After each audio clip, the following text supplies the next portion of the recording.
Thank you. So since 25 years, organizations report on non-financial impacts, and they do that by using the GRI standards. And GRI standards gradually evolve over the years. So we are now at the next generation, and this next generation, our universal standards, which came into effect in 2023, the 1st of January 2023. We put in the new and the latest authoritative references. It's important to remember because it's expectations in relation to responsible business conduct. So this is United Nations guiding principles on business and human rights. The OECD, this is the Organization of Economic Cooperation and Development. They have guidelines for multinational enterprises. They have guidelines for responsible business conduct. International Labour Organization, so the ILO had some new standards, and also the International Cooperative Network, Governance Network, had some new governance standards.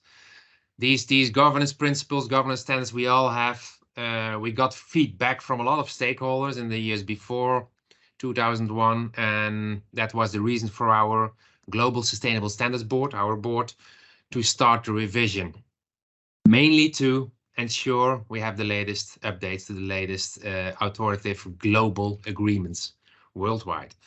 So what was in general revised? So we embedded the mandatory, this is the first time in our career, the mandatory human rights related disclosures. And that means that any organization reporting has to report on human rights disclosures and has to say something about the impacts on human rights.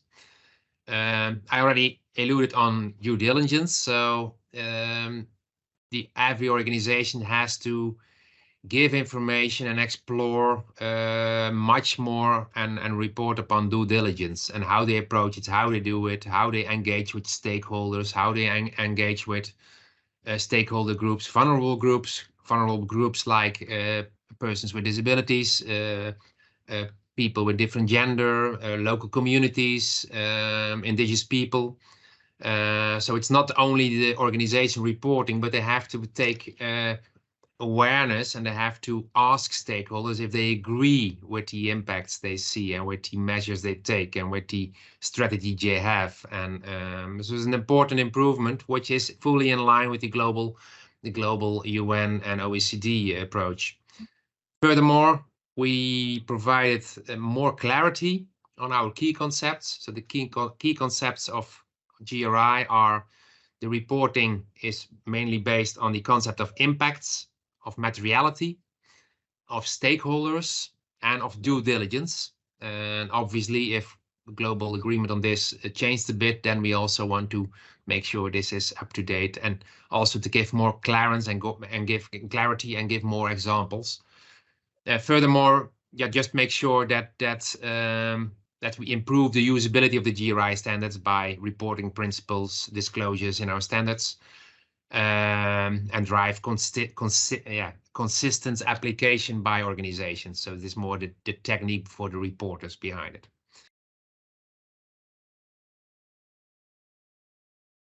Yeah, so I explained about impacts, and within the GRI standards, impact is the effect of an organization that it has on the economy, on the environment, and on people as a result of the organization's activities and on its business relationships. So this is in line with the UN OECD. We have increased this ask to also include the mandatory focus on human rights. So this is basically what changed in the impacts. So that means that now impact is also that we ask organizations to report on their human rights impacts, the impact on human rights in all its broadness. So that means that you can think about impacts can be very actual, they can be potential, they can be negative, they can be positive, they can be short-term, they can be long-term, they can be intended, they can be unintended, they can be reversible, impacts can be irreversible. And that what has been reported is that the impacts that indicate an organization's contribution negatively or positively to the sustainable development. And by including also human rights, because this is one of the highest things you can think of, and it's actually, yeah, it's related to everybody. This is very close to sustainable development, and sustainable development, according Brundtland, what we are following means that we also think about the generations after us and make sure that they can make the same decisions as we do and have a nice and good life. That's basically what we say. That's sustainable development, both for the long term and the short term. So if you relate that to just transition, so when you were talking about impacts in the GRI system related to green transition, to just transition, to energy transition, yeah, what does it mean? I just explained that the impacts on economy, environment, and people. That's what we're asking for, but of course they are interrelated. So, for example, if there is an impact from an organization on an economy and on an environment, this can result in a negative or positive impact on people and on human rights.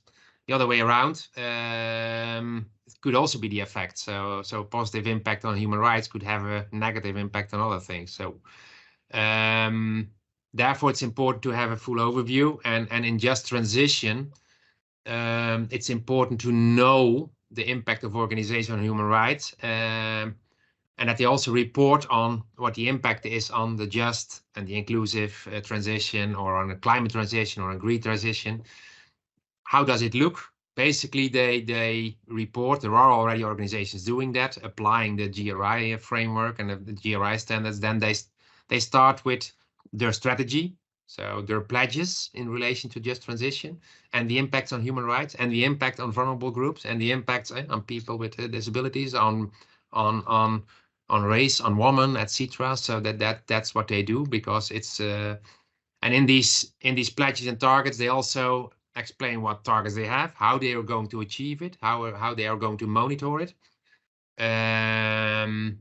with the effect that, yeah, according to what we said in UN, this transition should not be negatively influencing human rights, and it should leave no one behind. That's also what we say. And you should create, yeah, and on the one hand, you should create decent and good and comparable and better green jobs. On the other hand, you also need to make sure that people are trained, those people who are left behind due to the just transition or transition in your business model, that you have an idea, you have a plan how to deal with this. If it has a huge effect on the local community, because you're changing your business model, you're changing your factory, you're moving your factory, there's a huge impact also in a just transition. So how do you deal with it? How do you discuss this with the stakeholders? There, this due diligence comes in again. So did you talk to your stakeholders? Did you involve them? It's not a short-term action. It's really about impacts on the outer world. Not only, that's the other way around. A lot of people are looking at just transition from a financial perspective. So what is the benefit for the organization? Because investors like that, but we want to see it other way around. What is the effect on the outer world? So in other words, how to ensure report on how you are ensuring inclusiveness, equal opportunities in jobs, and maybe finally, the GRI standards and the sustainable reporting system is constructed in such a way that it already provides many disclosures or metrics, as you want to say, if you want to say so, which are related to reporting in these just transition environment. So think about targets on training, think about targets on new jobs you create. Typically, these are already in our standards, on how to engage local communities, what are you doing on labor and human rights? What are the grievance mechanisms? What about wages, training, and education? Well, yeah, we have 31 topic standards to make this reporting possible. So it's an interrelated kind of report, which you already see now for several companies, and with the new universal standards, especially. The more focus on human rights is in there, and that's and due diligence. So involving the people, you're not living alone on this planet. You have a huge influence. Be aware, and have a plan. That's basically, you cannot change it on your own, but have a plan, report on it, be transparent, and keep on talking with those people involved, whether it's, again, a vulnerable group, whether it's the group of persons with disabilities, whether it's about women, children. You can think, yeah, north-south. So in the value chain, actually. So in the value chain, if you have a value chain, how are you dealing with the just transition? If you take your your goods are coming supplied from other regions in the world, do you take responsibility for that? That's the real business conduct. So this is well, there was still something to add there. So this is, I think, a question to this one, and it's an important one. So basically, we have now 2 projects ongoing, both the labor project and also in the climate project. We are discussing with a lot of technical people, technical experts, how to what else we should ask organizations to report, just to make it also workable and achievable for organizations to report in a transparent and comparable way. That will be the next generation, you could say.